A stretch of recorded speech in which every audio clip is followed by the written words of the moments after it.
परमेश्वर आपसे प्रेम किया। यूहन्ना 3 का 16 का वचन सबको मालूम है कि नहीं?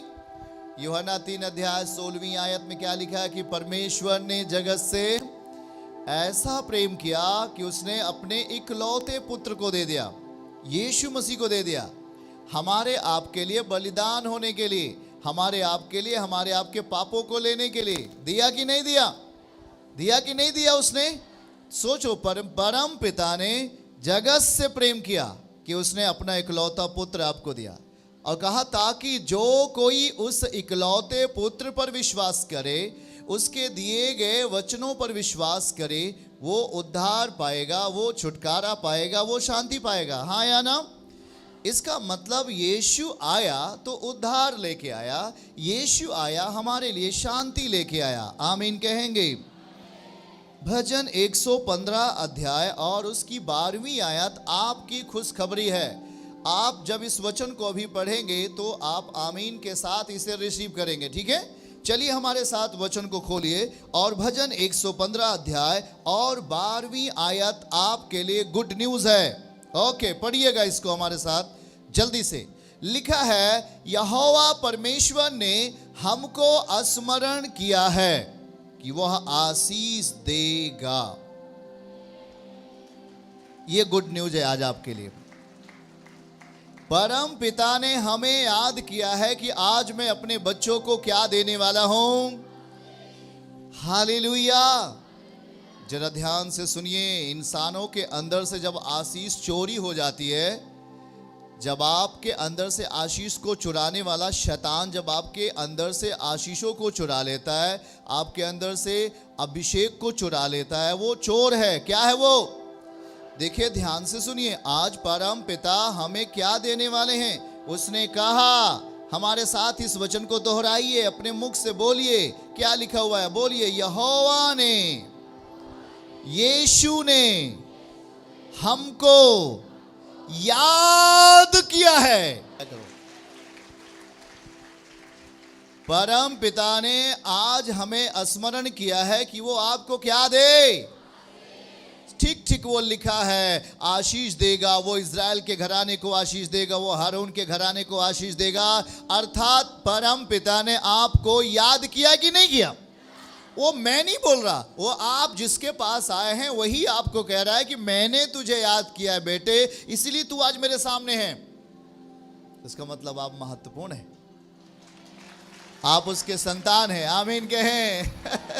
आप उसके बच्चे हैं, आप उसके बेटे और बेटियां हैं। उसने आपको स्मरण किया है, मैंने स्मरण नहीं किया। मेरे याद करने से एक आदमी भी यहां नहीं आएगा। मैं आपको खूब याद करूं, आप कभी नहीं आओगे। पर किसने याद किया आपको?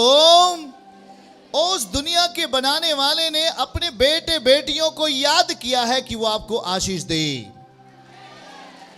इस वचन को नोट कर लेना अपने माइंड में, अपने मन में, अपने कॉपी में, अपने डायरी में, और प्रतिदिन प्रार्थना के बाद सुबह उठकर इस वचन को देखना और कहना, प्रभु मैं तेरे पास तेरी मर्जी से आया हूं, इसलिए तूने मुझे याद किया है। यहोवा ने हमको स्मरण किया है। स्मरण का मतलब होता है याद करना। ओ परम पिता ने, दुनिया के बनाने वाले ने हमें याद किया है कि वो आपको आशीष दे। आप देख रहे हैं वचन को? एक बार हाथों को उठाकर इस खुशखबरी के लिए धन्यवाद दीजिए। धन्यवाद प्रभु, आपने मुझे याद किया है आशीष देने के लिए, आशीष देने के लिए, छुटकारा देने के लिए, जीवन देने के लिए। आपने ही याद किया, मैंने कुछ नहीं किया, आपने ही याद किया है, आपने मुझे बुलाया है, तो मैं हूं, तो आप हकदार हो आशीष के। हालेलुया, आमीन। सोच लो, ये वचन जीवित है। क्या है? और जब आप जीवित वचनों को अपने डायरी में लिखोगे और अपने दिल की डायरी में लिखोगे, आशीष कोई बंद नहीं कर सकता। आशीष को कोई चुरा नहीं पाएगा। आमीन बोलो। जब परम पिता देना चाहे, कौन उसे रोक सकता है? जो हमें वो ऊंचा उठाना चाहे, आपको कौन रोक सकता है?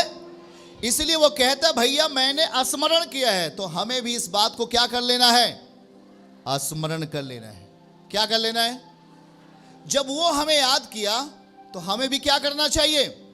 याद करना चाहिए। प्रभु आपने भजन संहिता 115 अध्याय के कौन से पद में, वाह याद कर रहे, 115 अध्याय के 12 वचन में लिखा है तूने मुझे याद किया है। तो हे प्रभु जब आपने मुझे याद किया है तो मैं आशीष का हकदार हूं। चाहते हो आशीष? कितने लोग आशीष चाहते? आशीष चाहते हो तो आशीष के पहले किसको चाहना है आपको?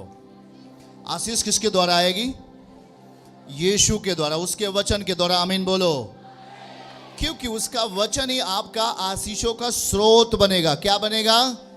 और जब आपके अंदर वचन जाता है तो केवल वो आशीष ही नहीं परंतु आपकी समस्याओं का हल भी बनता है। वो आपकी बीमारियों को दूर करने वाला, आपकी प्रॉब्लम को दूर करने वाला, आपके तमाम बीमारियों से वो लड़कर उन्हें हरा देने वाला, दुष्ट आत्माओं को खत्म करने वाला, आपको राहत की सांस लेने देने वाला, आपको बेचैनी में आपको शांति देने वाला। ये वचन कहता है तू मुझे स्मरण कर। वो आपको स्मरण कर लिया, अब आपको उसे स्मरण करना है। आप वही पाने जा रहे हो जो उसने कहा है।